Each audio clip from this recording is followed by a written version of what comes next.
Welcome to a chat series on River's journey to fighting in the epic battle against the legendary Seksan. This chat series will be divided into parts, today being part 1, the start. I'm not usually a big believer in manifestation, but this fight and watching the journey to the fight unfold was truly something else. I'll let River tell the story. Welcome to part 1, the Inception. 1, 2, 3, up! Hey guys, welcome back to our YouTube channel. My name is Spring and... Hi, I'm River. And we are here for a little chit chat, and this is Toya, by the way, about the recent fight on One Championship versus Seksan. So there's a lot to actually unpack from that whole experience in fairtex last year in 2023. We're in 2024 at the moment. But let's just kick off with the latest, I guess the latest happenings from your career versus Seksan last December. And I'm sure a lot of you guys tuned in. A lot of you guys messaged me personally as well about the fight and how you thought River went. And Toya has a lot to say as well. So I'll just pass it over to you about how you want to kick it off. Well, firstly, thank you to everyone who watched and supported. The support has been crazy, especially after the fight as well. It's still been, it's been very overwhelming. Everyone comes up and just tells me about how good the fight was. So again, firstly, for that, thank you. So we're going to take you back to the last day. He is in Melbourne. He's sad to leave. We just came back from Machu Picchu. We had a great trip in Peru. Yeah. So, so it's Bak's birthday. So it's Bak's birthday. And, so we're at, it's a day that I'm flying off, okay? And then I'm sitting there with Bak. I'm sitting with everyone, actually. Sitting there with Timmy, Tun. And I'm pretty drunk. I'm actually quite wasted. I'm sitting there drinking a beer. And like I told you, I was really, really sad. Like, I wasn't actually looking forward to going back to Thailand. Especially from the last trip, it was I think that's what kicked me in the face. It was almost like, once you strip yourself of everything that you really enjoy, that's when you actually realize what really matters to you, all right? So I knew that I was going to have to leave everyone again, so I was very reluctant to do it. Anyway, I'm sitting there thinking, like, do I really want to continue fighting? Because it feels more like this is my own selfish dream, and I feel like I have priorities already on the outside that I'm already leaving behind. So this is my mindset. Anyway, I'm basically drinking my sorrows away while I'm with everyone and celebrating Bak's birthday, and I'm like, guys, Spring, Tun, anyone's right. I'm wasted as hell. And I'm like, I think I can fight Seksan. I think I could win. And I'm just drunk. I'm drunk as shit. I'm like, yeah, I think I can. Hey, Bak. What do you think?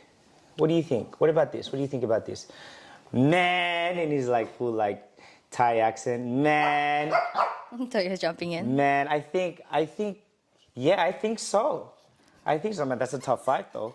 Well, I was just like, these guys are just being ridiculous, and we have to go to the airport, so I shut it down. Pretty much my face was like this. I was like, okay, that's cool. Let's just go to the airport, because we had to pack up and go, and he was still hanging out with Tim, Bak, and Tun.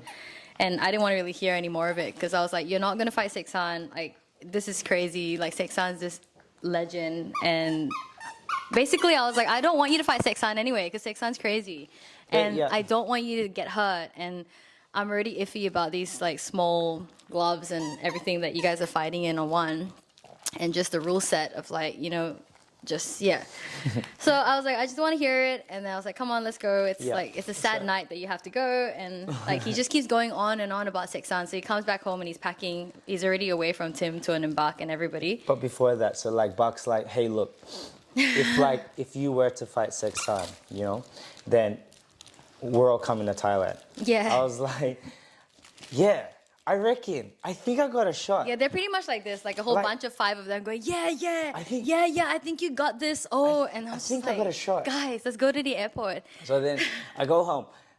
Again, I haven't packed my bags yet. I haven't even taken out the suitcase out of the garage yet. I'm just like, hey, look, like, babe, I'm like in the living room. I'm right here. Yeah, I'm he's like, right here I'm in our living room. Away, like, yes, drunk as hell, like, I'm Yes, just like, can you I just can get do this. yourself together? I can do this, Like, we I have can to do go this. in a couple of hours, and I'm just like, I don't want to hear any more of this fighting Seksan and like all this nonsense. And like, let's just go to the airport. And I'm like, baby, like, I was like, See, oh. like this. You're Pretty like, much like, wait, but what do you think like, about what me do you fighting think? Seksan? Like, And I'm like, I think don't. we got a shot. I think we can't got think a of it shot. right now. I was like, the bags are not even packed. The dogs are sad to leave you, and like you're drunk, and you got to get on a plane. So hurry up. All right, so we packed. Yep. Okay, and then it was pretty sad getting on the plane. It wasn't as sad as the second time. I think we were kind of prepared, like, okay, we've done this before, type of thing. Yeah. And then we fly over. And so I spent 2 weeks in Thailand with no fight. Nothing about a fight coming up. I just get myself there and try and get myself back into routine. Now, these 2 weeks were probably the worst time I've had in Thailand by myself.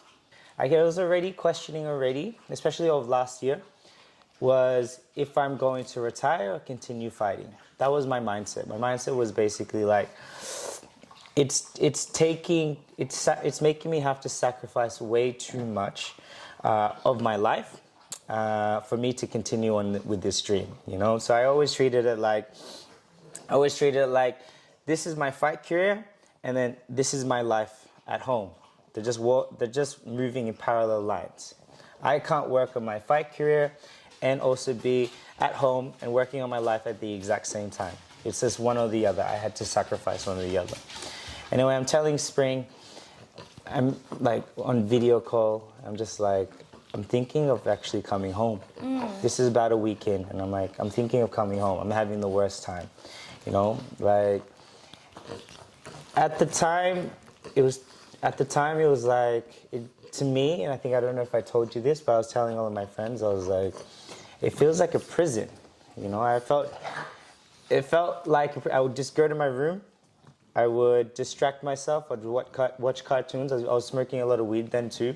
I was just trying to distract myself because I just couldn't be alone by myself, basically.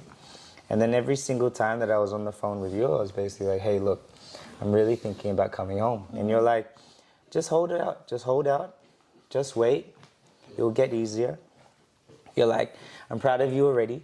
You're like, just keep your head down and just keep going.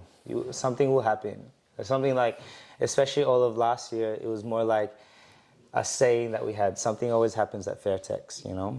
I get to about 2 weeks in, and I probably checked for flights 3 times. But then there's something that's stopping me from actually committing to get a flight home. And I didn't actually know what that was. I was just like, I'll give it one more day. And you're just like, just wait, just keep trying, just keep going. I went to Mr. Wong. I'll explain Mr. Wong in a minute, but I went to Mr. Wong and I'm like, hey, Mr. Wong, I'm thinking about going home. And he's like, ooh, okay. Think about it. That's a big decision. I'm like, yeah, I know. I miss everyone. I want to go home. I just don't think this is worth it anymore. He's like, yeah, just wait. If you want to go home, it's okay. All right, I'm going to tell you this from the very, very start. I have 11 One Championship fighters. If I lose you, I won't lose sleep over you. So don't worry. You do what's best for you. But before you make that decision, you just take a break, take some time off, and then come back to me when you're ready, all right? It's like, that was in the morning of like Tuesday morning, right? And I'm like, oh, Matt, I'm really thinking about going home. And I'm like, I'm probably gonna give it up. And he's like to me, he's like, what do you think would keep you going? I sink my beer. And I'm like, you know, I said this before. I drink again. I finish my beer. And I'm like, actually, I want to, like a blaze of glory, I reckon. I'd fight Seksan, and I would be happy to end my career there. Can you imagine that fight? I think it'd be wild. And he's like, yeah, that's a good retirement-ending fight. We drink a couple more. I sleep on it. I wake up the next morning. I wake up pretty late. I wake up pretty late, and I have like 3 missed calls from Mr. Wong. All right, and Mr. Wong is like, he's the big boss. So let me explain who Mr. Wong is. Mr. Wong is the owner of Fairtex. I would say he's pretty inspirational. Yeah, for sure. He's Definitely to me. he's a character. Yeah. He's a character. He's very charismatic. He's just a really good leader. Like he's experienced, he's matured, he's got enough life experience and also business experience to not stress over the small things. Yeah. He has vision and direction of what he wants, Yes. and he just moves this whole massive ship of fairtex and anyone with it in that direction. Basically. Yeah. And then so every day, morning and afternoon, he rocks up. He sits on his tennis empire golden throne, right? And he watches everybody. Yeah. And then he has his own routine, but he's there and he watches everyone from his chair, and he's just committed. I've never seen someone with so much passion. And passion is like a double-edged sword. I've never seen someone so angry over the smallest detail, or someone be as joyful as he is when you win, yeah? But he just shows so much passion. Anyway, he's called me 3 times, and anyone that has a missed call from Mr. Wong freaks out. And I'm like, ah, damn, how am I going to explain this to him? I was drunk last night. I didn't wake up for training. Damn, I'm sorry. Right? I rock up to training that afternoon, and I'm like, hey, Mr. Wong, what's up? You gave me a call. He's like, where were you? Where were you? What were you doing? I was like, oh no, what did I do? He's like, I just tried to call you, but anyway, forget that. Whatever. I have a fight for you. I was like, okay, cool. He's like, do you remember the last opponent you fought? I was like, yeah, non-ticket. He's like, yeah, do you want to fight his opponent? And I was like, no, he's too big. He was like 64, 65. He's just too big. He's like, okay, cool. Just wait a minute, all right? And I'm like, all right, cool. I go to training, act like nothing has actually happened. Thought I was unscathed, and he calls me back. He calls me on this microphone. You have to run to him, basically, and you're just like, River, come back. And I'm like, oh, okay, I'm back. Hi, Mr. Wong. We don't think you should do it. I don't think you should do it personally. I'm like, what are you talking about? I don't think you should do it. But what an honor. What an honor it would be. What are you talking about? You want to fight Seksan? And I'm like, huh? What? I can feel it now. And he's just like, you want to fight Seksan? And I'm like, what do you mean? What? What do you mean? I'm getting goosebumps when I'm thinking about it. It's like, Prem, because you said no to the last opponent, and you're about 61, 63, they want to put Seksan on the card. What do you think? What do you want to do? He's like to me, I think you lose. But what an honor. This guy is a Thai legend. He's number one in Thailand. He's getting better with time. From all of his 9 fights, man, he's never looked so good his last fight. You fight this guy. You don't even have to win. You just last 3 rounds. And all of Thailand knows your name. You know? We think about that for a second. All of Thailand will know your name. But I don't think you win. You know, there was this saying that everyone was saying to me, it's in Thai, it's my belai. He's like, if you lose, my belai, no problem. If you win, superstar. You will become a superstar. What do you want to do? And I'm like, I am frozen. I'm like, I don't know. You don't think I can do this? I told you yesterday, Mr. I want to go home. Like, what do you mean? I want to go home. And I'm just like, me and my big mouth, me Whoever is up there is listening. Give me $1 billion. I swear he only manifested things like this and nothing else. Like, Give me $1 billion. All right, Mr. Wong. How long do I have? I'll give you a couple hours. Think about it. Fuck, man. You knocked this guy out. Fuck. Fuck me, man. You knocked this guy out. Fuck. But think about it. Mr. Wong gets super animated. Yeah. And very passionate with his words. He's like 80 years old, right? He's 80 years old. This man is as polished as you think, like he would be to run an empire. And he, like, the only words that have come out of his mouth is fuck. And he sits back in his chair like this. He's just like, oh shit. Like, you beat this guy. Oh, damn. Anyway, they leave me. I'm freaking out. People are seeing it on my face. It's like something's happened to me. It looks like I'm about to be crucified or something. Everyone's asking, are you okay? Are you okay? I'm like, just get me my phone. Just get me my phone. I'm like, Spring, you're never gonna believe what's happened. You're never gonna believe what's happening. I would like to know, because I only messaged you. But I'm like, you're never gonna believe it. What?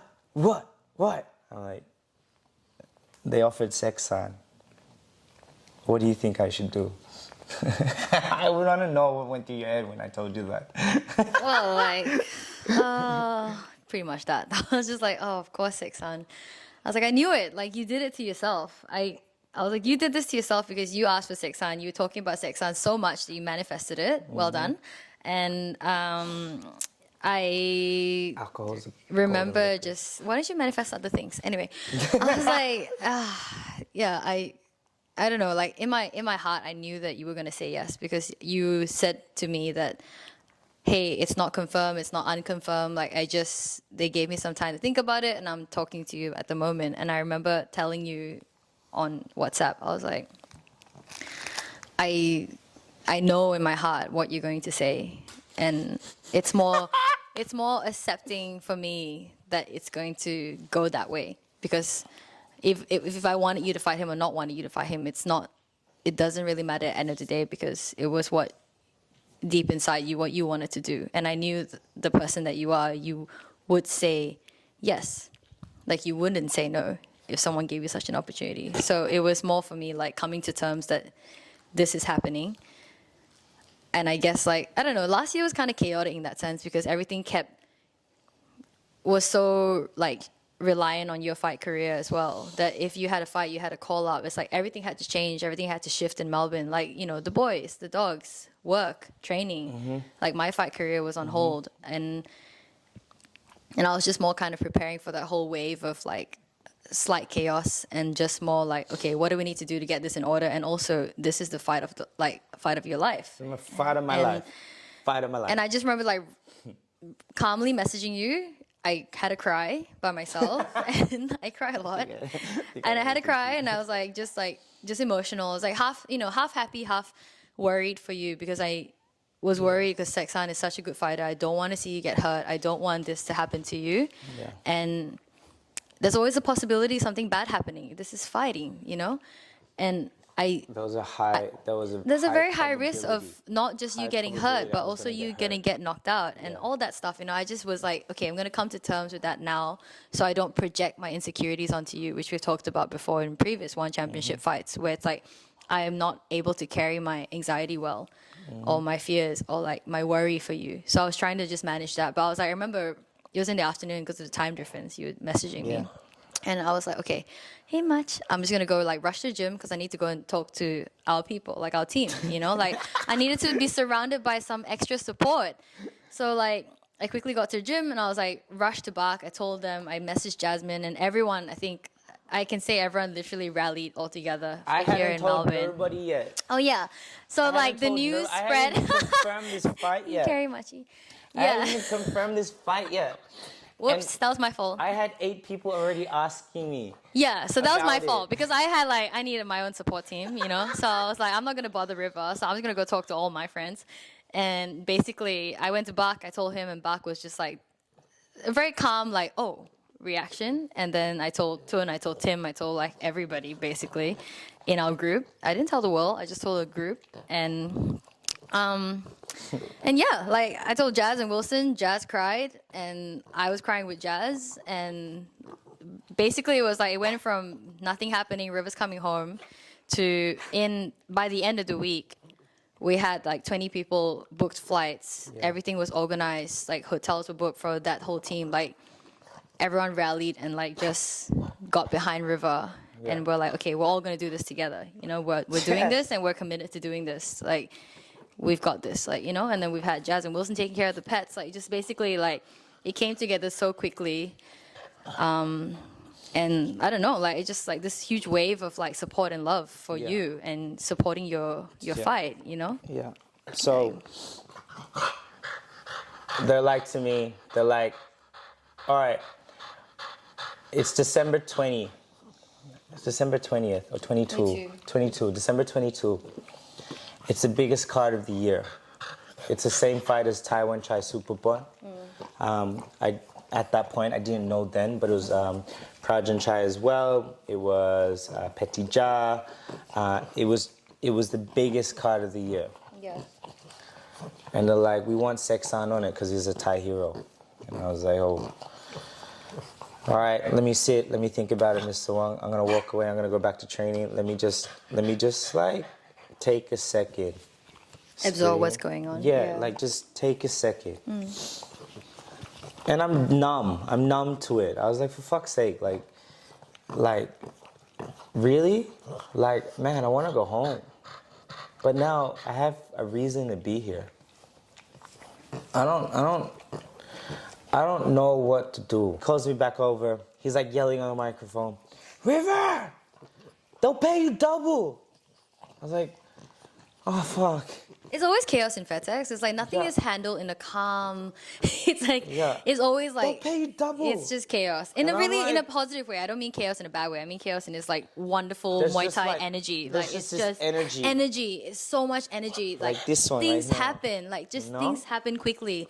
Things happen to anyone. It feels Yes. like anything can happen anytime. And now because it's on the microphone and everyone's looking at me, Give me. and then the whispers start to happen.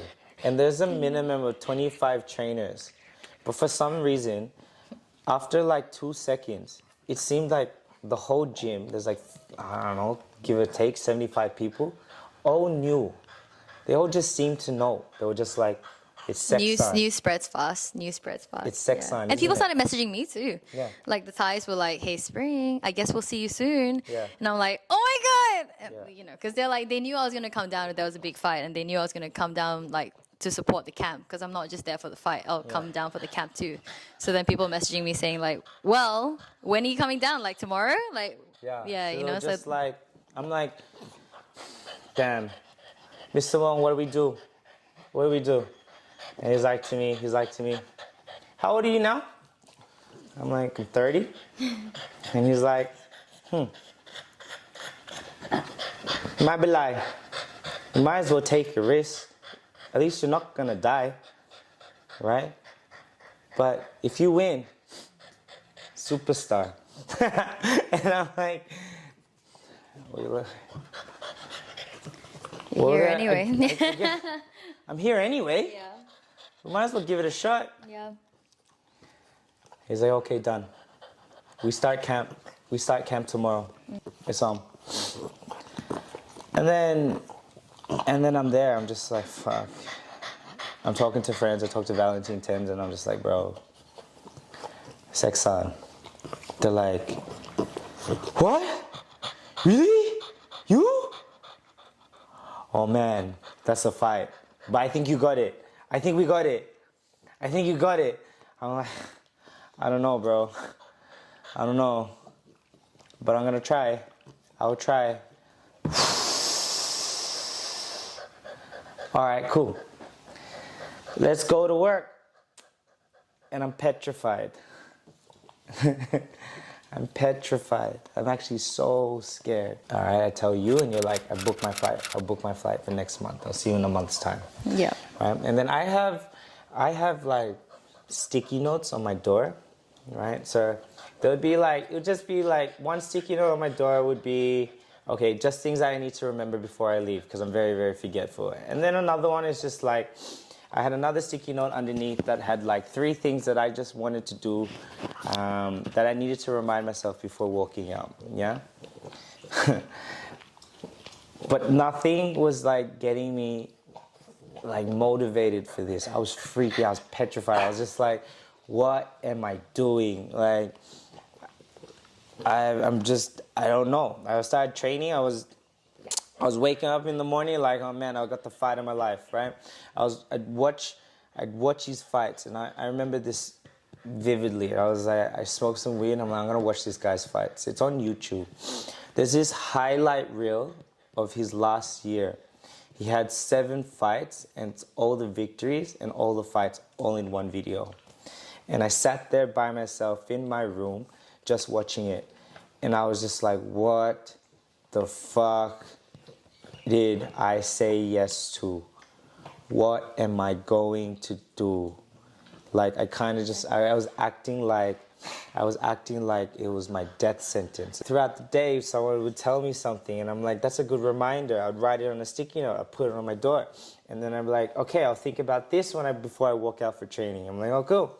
It was like this for a good week. And I'd watch his fights, and then I'd just be like, no. I would even be scared just to watch his fights. I'd be like my emotions would just take over me, and I just couldn't. I was like, what am I doing? Why would I be scared of a video? What is wrong with me? I'd watch a video, and then I'd just like turn it off. I'd close it. I'd open it again. I'd just try and watch it again, and I'm just like, what the fuck am I doing? Like, absolutely just gobsmacked in fear. And I would just sit there, and I would just be like, by myself, just like, I can quit anytime. No one would blink an eyelid. No one would make me feel guilty. No one would care whatsoever, because they would already understand. They would already understand, and I was like, I don't have to go through with this at all whatsoever.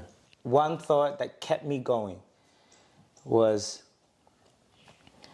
I want to know who I become when I want to know who that man is who steps in the ring with him, knowing who I am now. This scared little, I was a bitch. I was just being a bitch. I was just like, I already had like PTSD from my last fight, because my last fight was a war. He broke my orbital, broke my nerves. It was really hard for me just to even come back to here to put myself through this again. And I'm like, it was asking everything of me. And I was just like, why am I doing this? But then I learned 2 things that night when I was watching that fight. And I was just like, there's one thing that I'd learned from not ever picking a plane ticket, is that I would never quit on myself. And then the second thing was, damn, I'm getting emotional thinking about it. And then I was like, damn, all right, I want to know who I become when I step in the ring with this guy.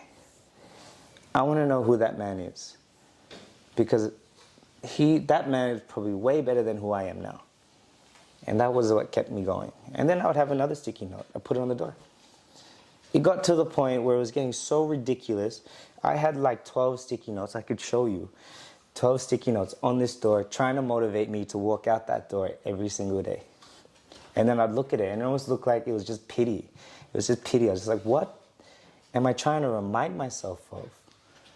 You know? And then every night I would just scare myself into watching these fights. If I keep acting like this, then of course I'm going to get hurt. Of course I'm going to get knocked out. And it was just like this battle in my head.